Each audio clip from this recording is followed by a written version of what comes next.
Some say love, it is a river that drowns the tender reed.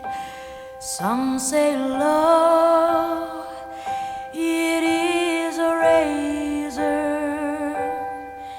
that leaves your soul to bleed. Some say love, it is a hunger, an endless aching need. I say love, it is a flower, and you, its only seed. I'm Beth Svenby and have been fortunate enough to be a part of From the Heart since our first year, which was 9 years ago.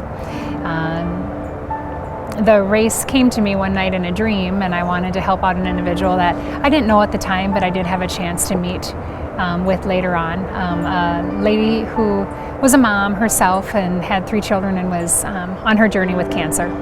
And so we hosted our first From the Heart in 2009, and ever since have been able to honor families and help them financially and emotionally while they're on their journey with cancer.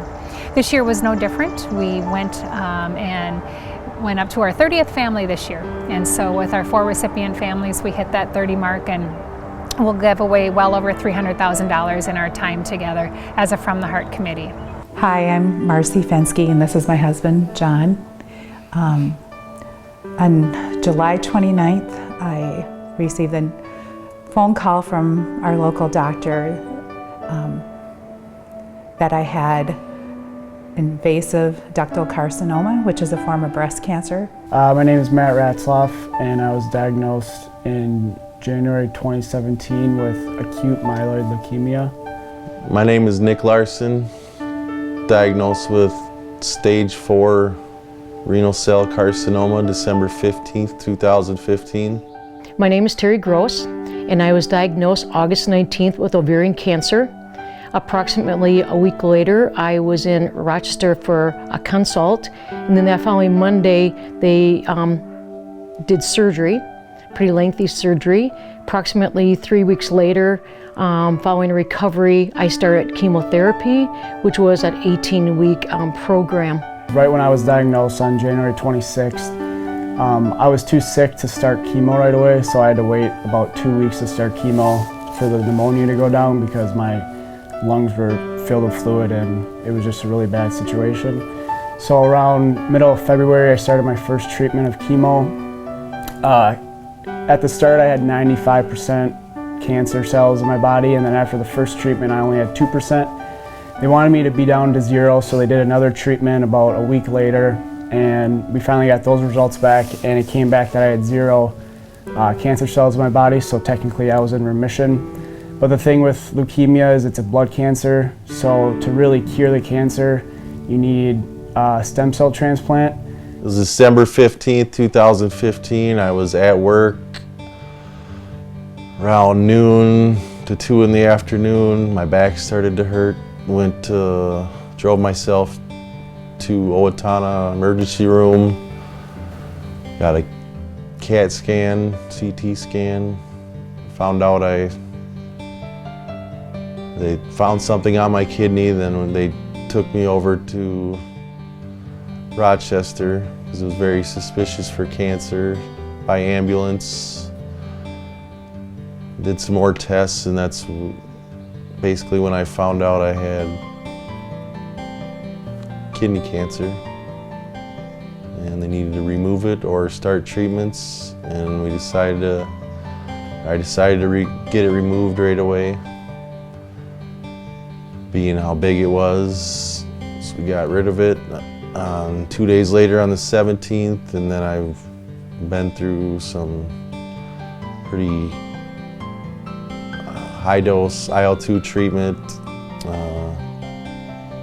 which is an immunotherapy, infusions, That didn't work, and then I started Opdivo, which was infusions, and then I went to another pill, Votrient, and now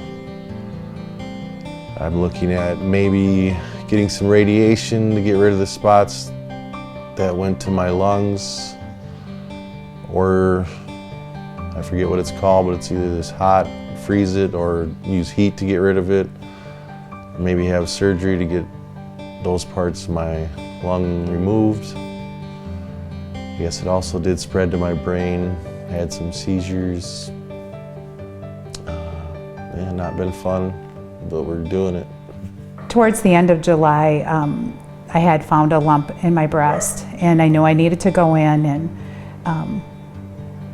so I went in, and my doctor had said I needed to have another mammogram.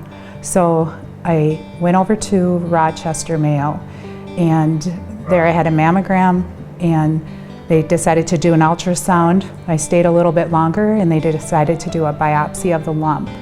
And then they did another biopsy towards my armpit, and that's when I knew this probably wasn't going to be good. That was on a Wednesday, and on Friday is when I received the call from the doctor that I indeed did have breast cancer.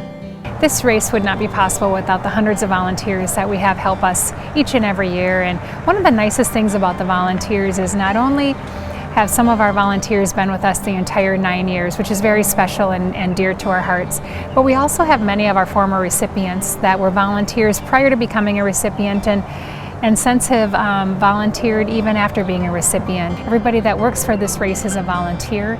We want to support our families as much as possible, and we're really thankful for the support of the community and their help in making this happen. So right when I was kind of diagnosed with the cancer, I got a lot of support from the community, my family and friends. I got hundreds of cards from people that I actually have never met in my life, which was kind of amazing to me. My main backbone was just my faith and my family and my friends, and the whole Owatonna as a community was awesome. And if I could just say thank you from the heart, the committee, all the volunteers, and definitely the participants in this wonderful event. I'd like to thank all you people who have signed up, volunteered, and to the committee who put on this race from the heart. I've seen it from a volunteer perspective, and it's amazing, first of all, how it has brought our community of Owatonna together. People who come from all over don't know the recipients at all, but they're running, the shorter race, and they're running the half marathon.